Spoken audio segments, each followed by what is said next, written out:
Hello everyone, good morning. তোমাদের সকলকে স্বাগত মনিকা ডেলি ব্লগে। তোমরা ব্লগটি দেখতে থাকো, আশা করি তোমাদের খুব ভালো লাগবে। বুড়ো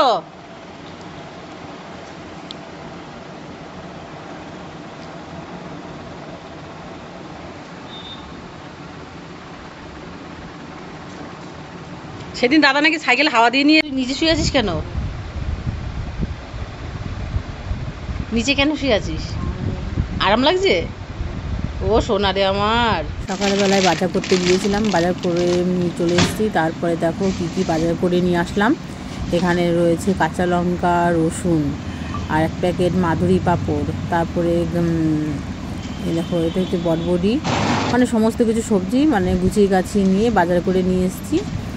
আর কলমি শাকও নিয়ে এসেছি, তারপরে বেগুন, তারপরে গাজর, এই দেখো এখানে যে পুঁই শাক আছে, সমস্ত কিছু বাজার করে নিয়ে এসেছি। আজকে ভাবছি ইলিশ মাছের মাথা দিয়ে পুঁই শাক রান্না করব। আর ভোলা মাছ নিয়ে এসেছি, ভোলা মাছের ঝাল, লোটে মাছ, টক ডাল, এগুলোই করব। কারণ এগুলো করতে করতে অনেকটাই টাইম চলে যাবে, কারণ বাজার থেকে যে মাছ নিয়ে এসছে না, এখনও সেই নামাইনি, অনেক কাজ পড়ে আছে আর অনেক কিছুই রান্না করতে হবে। এখন বাজে 10:30 কি 11টা। এইদিকে আমি ভাত আর ডাল বসিয়ে দিয়েছি। আর ওই অর্ধেক কুমড়োটা আমার গাছের, এই দেখো এখানে মুসুরির ডাল বসিয়েছি, টক ডাল বানাবো। আর ওইদিকে ভাতও বসিয়ে দিয়েছি। এই দেখো বাজার থেকে নিয়ে এসছে লোটে মাছ। আর এই ভোলা মাছগুলো না ভীষণ ভালো খেতে, মানে এটা হচ্ছে পোয়া ভোলা, মানে ভোলার মধ্যে এই পোয়া ভোলাটাই বেশি সব থেকে বেশি ভালো খেতে। আর মাছগুলো দেখো কত বড় বড়, ভীষণ বড় বড় আর লম্বা লম্বা। আর ও বাজারে গেলে সবসময় এরকম মানে ভালো ভালো মাছই নিয়ে আসে সবসময়। আর এখানে দেখো অনেকগুলোই লোটে মাছ আছে। এখন এই ভোলা মাছ আর লোটে মাছগুলো ভালো করে মানে ধুয়ে নেব, তারপর নুন হলুদ মাখিয়ে রাখবো। কারণ আমার এখনও সবজি কাটা হয়নি, সবজি কাটতে গেলেও অনেকটা টাইম লাগবে, যেহেতু পুঁই শাক, কলমি শাক, এগুলো সবই রয়েছে। আর এখন দেখো মাছগুলো আমি ভালো করে ধুয়ে নিচ্ছি। ভোলা মাছের এই মানে কানকোটার মধ্যে না অনেক থাকে, মানে নোংরা থাকে, তাই জন্য ভালো করে কষলে কষলে ধুয়ে নিচ্ছি। তারপরে লোটে মাছগুলো ধোয়া বাকি রয়েছে, তোমরা দেখতে থাকো।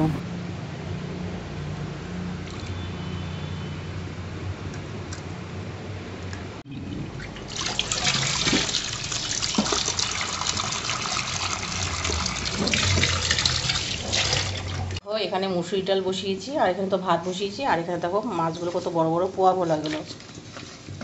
এই ভোলার মধ্যে এই ভোলাটাই বেশি ভালো লাগে খেতে, আর এর দামও বেশি আবার।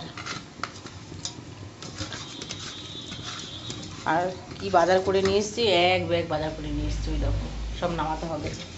আর এখানে লোটে মাছ নুন হলুদ মাখিয়ে রাখলাম। আর ইলিশ মাছের মাথা দিয়ে রান্না করবো, পুঁই শাক, এত কিছু। কি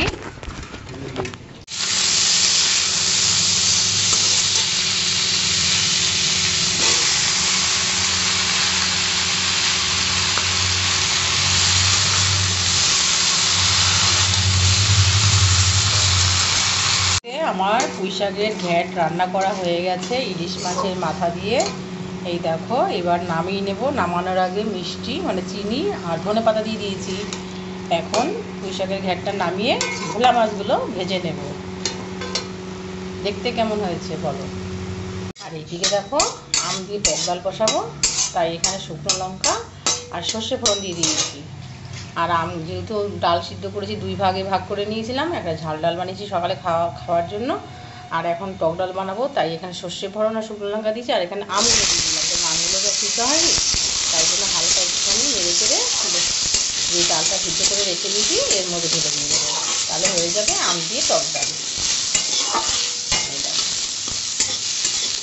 আর এখন তো গরমের দিন, টক ডাল খেতে ভীষণ ভালো লাগে। যখনই তুমি মাছ মাংস যাই খাও না কেন, লাস্টে মনে হয় একটু সব কিছু খাই।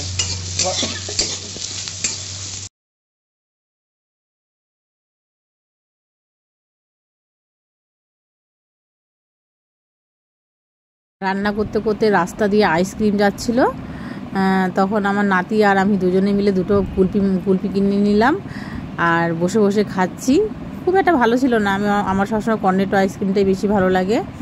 এই রাস্তা দিয়ে যে আইসক্রিমগুলো যায় না, মানে দু এক সময় কোনোটা ভালো হয়, আবার কোনো সময় খারাপও হয়। তা দুজনে মিলে আমরা দেখো নাতি আর ঠ্যান ঠ্যান, মানে ও আমাকে ঠ্যান ঠ্যান বলে ডাকে, তো ছোটোবেলায় ঠাম্মি বলে ডাকতে পারতো না, তা সবাইকে সব কিছু বলে ডাকতে পারতো। তা আমার খুব খারাপ লাগতো তখন, ও ঠাম্মি বলতে পারতো না, তাই জন্য আমাকে ঠ্যান ঠ্যান বলে। হ্যাঁ, কখন পড়ে গেছিস?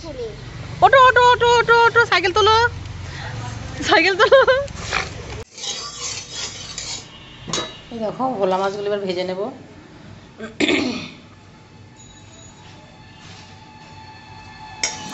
আইসক্রিম খাচ্ছিল বসে নাতি, হঠাৎ করে সাইকেল চালাতে গেছে, পড়ে গেছে। আমি আবার দৌড়ে গেলাম, তা রান্না করছিলাম। তা যাই হোক, এসে আবার মাছ ভাজি এখন ভোলা মাছগুলো।